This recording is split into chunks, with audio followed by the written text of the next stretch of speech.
ഫീ റസൂലില്ലാഹി ഉസ്വത്തുൻ ഹസന. എല്ലാവർക്കും നിങ്ങൾക്ക് മാതൃകയുണ്ടല്ലോ അഷ്റഫുൽ ഖൽഖിൽ സല്ലല്ലാഹു റഹ്മത്താൻ.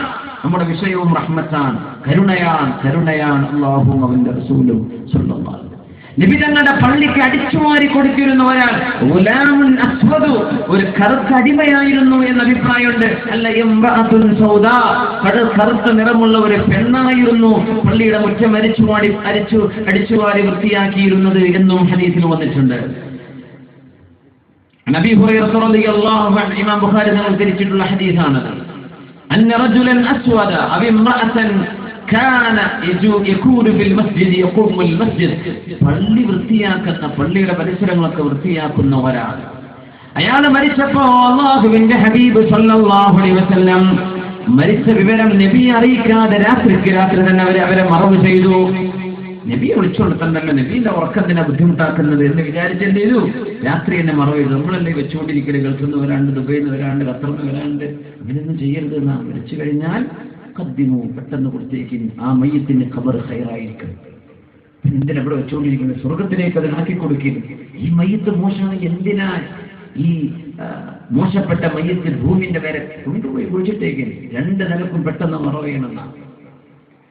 ഒന്നുകിൽ ഇത് ഖൈറാൻ, ആ മയ്യത്തിന്റെ ഖബർ കൊണ്ടുപോയി, അല്ലെങ്കിൽ മയ്യത്ത് ഷർറാൻ, എന്തിനാ അവിടെ വെച്ചുകൊണ്ടിരിക്കുന്നത്? പെട്ടെന്ന് മറവ് ചെയ്തേക്കും. അറബികളൊക്കെ ആ സമയത്ത് വല്ലാതെ പാലിക്കുന്നുണ്ട് അല്ലേ? പെട്ടെന്ന് മറവ് ചെയ്യും.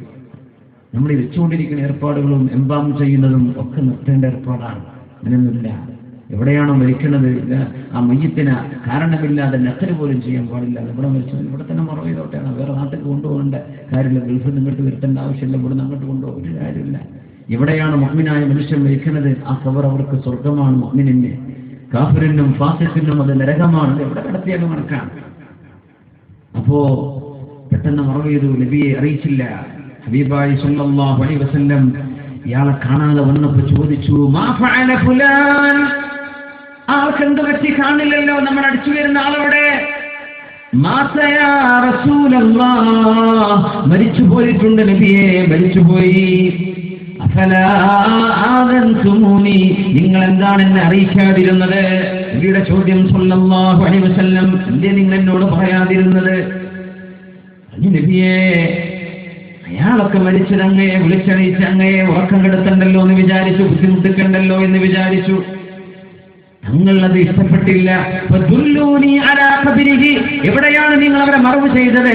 അവരുടെ ഖബർ എവിടെയാണെന്ന് എനിക്കൊന്ന് കാണിച്ചു തരണം എന്ന് നബി തങ്ങൾ ചോദിക്കുകയും ആ ഖബറിന്റെ അരികത്ത് ചെല്ലുകയും അവിടെ ചെന്ന മയ്യത്തിന് വേണ്ടി അഷ്റഫുൽ ഖൽഖ് നിസ്കരിക്കുകയും ചെയ്തുവെന്ന് മഹാനായ അബൂ ഹുറൈറ റളിയല്ലാഹു അൻഹു ഉദ്ധരിക്കുന്ന ഹദീസ് സ്വഹീഹുൽ ബുഖാരിയിൽ കാണാം. നിബിധങ്ങൾ നമ്മളൊക്കെ ഇൻസിഗ്നിഫിക്കന്റ്, അങ്ങനെ വിചാരിക്കില്ല, ഒരു നിസ്സാരനാവാ, അങ്ങനെ ആരെ പറ്റി വിചാരിക്കാൻ പാടില്ല എന്നാണ് ആദ്യം മനസ്സിലാക്കണേ. ഒരു മനുഷ്യന് ഏറ്റവും വലിയ തെറ്റുമതി ഒരു മനുഷ്യൻ ഒരാളെ നിസ്സാരമായി കാണുന്നത്. നമുക്കറിയില്ല, നമ്മൾ താടിയും തപ്പിയും തലകെട്ടവും ഒക്കെ അതൊന്നും ഇല്ലാത്തൊരു നല്ല മുത്തത്തിങ്ങൾ ഉണ്ടാവുകയിരിക്കുന്ന കൂട്ടത്തിൽ അള്ളാഹുവിനെ ഭയപ്പെടുന്ന നല്ല മനുഷ്യന്മാരുണ്ടാവും.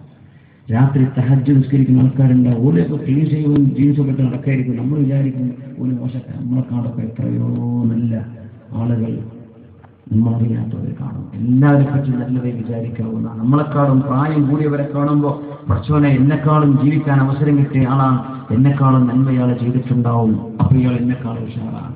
നമ്മളെക്കാളും പ്രായം കുറഞ്ഞവരാണ് കണ്ടാൽ പടച്ചോനെ എന്റെ അത്രയൊന്നും ഇയാളെ ജീവിച്ചിട്ടില്ലല്ലോ, ഞാൻ ചെയ്തത്ര തെറ്റവൻ ചെയ്തിട്ടുണ്ടാവില്ലല്ലോ, അപ്പോൾ അവൻ തന്നെയാണ് ഉഷാർ, ഞാൻ മോശം അവൻ ഉഷാർ. ഇങ്ങനെയാണ് നമ്മൾ പറയേണ്ടത്, അങ്ങനെയാണ് നമ്മൾ ചിന്തിക്കേണ്ടത്, അങ്ങനെയാണ് പെരുമാറേണ്ടത്. ഇസ്ലാമിന്റെ സംസ്കാരം അതാണ്. ഞാൻ തന്നെയാണ് എല്ലാം അങ്ങനെ പറയാൻ പാടുണ്ടോ?